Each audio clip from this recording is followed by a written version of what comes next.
Bismillahirrahmanirrahim. Assalamualaikum warahmatullahi wabarakatuh. Perkenalkan, nama saya Winda dengan NIM 101-2019-0108. Nah, saya merupakan salah satu mahasiswi dari perguruan tinggi Indonesia, yaitu Universitas Muslim Indonesia Makassar, dengan prodi Pendidikan Agama Islam. Baiklah, pada kesempatan kali ini saya akan menampilkan sebuah desain pembelajaran dengan tema Mari Mengenal Malaikat dan Tugasnya.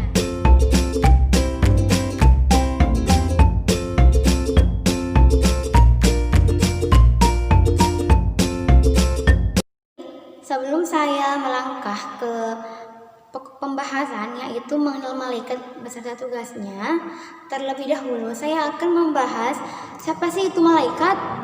Nah, malaikat adalah makhluk gaib yang diciptakan untuk senantiasa mengabdi kepada Allah.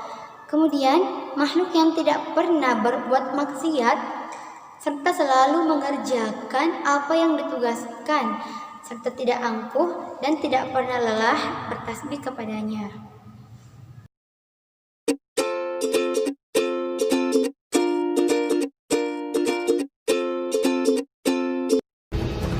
Satu, Malaikat Jibril menyampaikan wahyu dan meniupkan roh pada janin. Kamu pasti sering mendengar tentang Malaikat Jibril, bukan? Malaikat ini memiliki tugas utama untuk menyampaikan wahyu dari Allah Subhanahu wa Ta'ala kepada para rasul. Selain itu, malaikat ini juga memiliki tugas lainnya berupa meniupkan ruh pada setiap janin yang masih ada di dalam kandungan.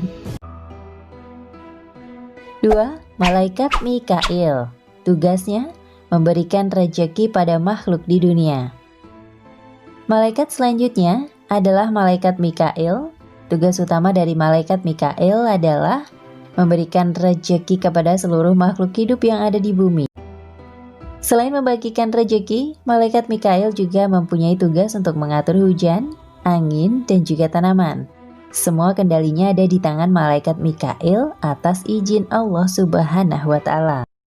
Malaikat Israfil, tugasnya meniup sangkakala pada hari kiamat. Malaikat ketiga yang harus kamu imani adalah Malaikat Israfil. Malaikat ini mempunyai tugas utama untuk meniupkan sangkakala pada hari kiamat nanti.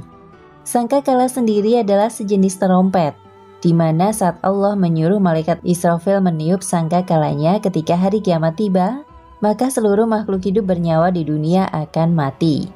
Kemudian, Allah akan menghidupkan Malaikat Israfil kembali dan menyuruhnya untuk meniup terompetnya lagi. Tiupan kedua ini berisi semua roh makhluk hidup yang nyawanya sudah tercabut. Setelah terompet ditiup, roh akan kembali ke jasad masing-masing dan hidup kembali. Pada saat inilah yang dinamakan dengan hari kebangkitan. 4. Malaikat Izrail, tugasnya mencabut nyawa semua makhluk hidup. Kemudian ada malaikat yang juga populer di kalangan manusia, yaitu Malaikat Israil. Malaikat ini populer karena mempunyai tugas utama untuk mencabut nyawa seluruh makhluk hidup yang ada di dunia. Tidak ada satu makhluk pun yang akan terlewat dari takdirnya jika memang sudah waktunya mati.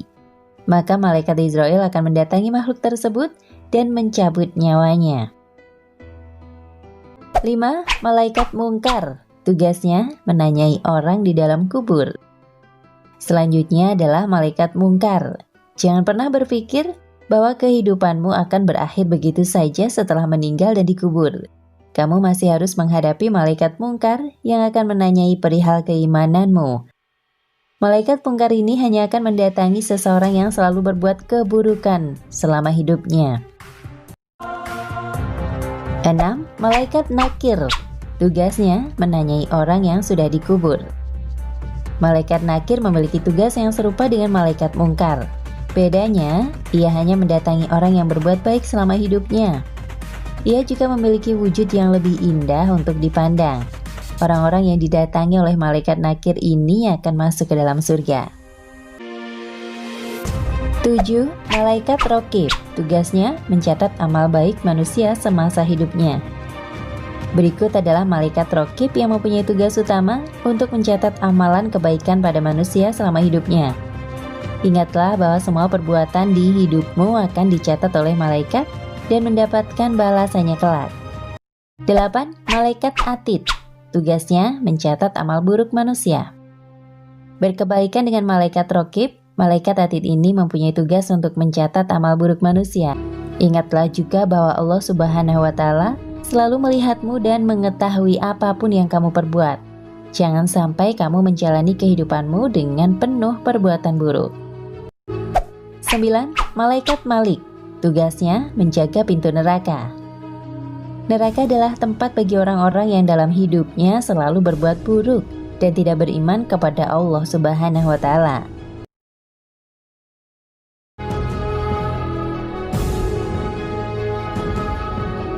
Sepuluh. Malaikat Ridwan. Tugasnya menjaga pintu surga. Malaikat terakhir yang perlu diimani adalah malaikat Ridwan. Jika malaikat Malik adalah penjaga pintu neraka, maka malaikat Ridwan yang bertugas untuk menjaga pintu surga.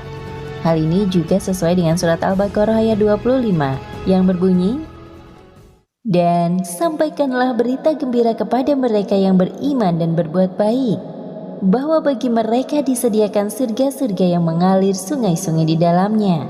Setiap mereka diberi rezeki buah-buahan dalam surga-surga itu.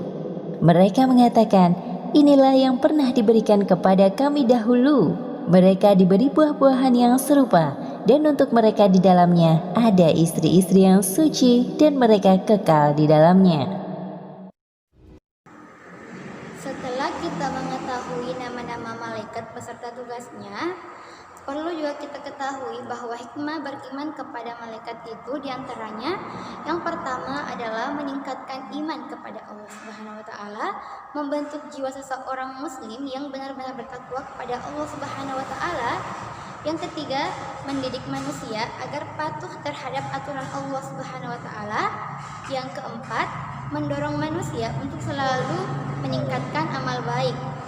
Yang terakhir adalah lebih bersyukur kepada Allah Subhanahu wa Ta'ala. Baik, terima kasih. Itulah beberapa nama malaikat beserta tugasnya yang wajib kita ketahui serta hikmah beriman kepada malaikat. Sekian dari video saya, semoga video ini bermanfaat. Wassalamualaikum warahmatullahi wabarakatuh.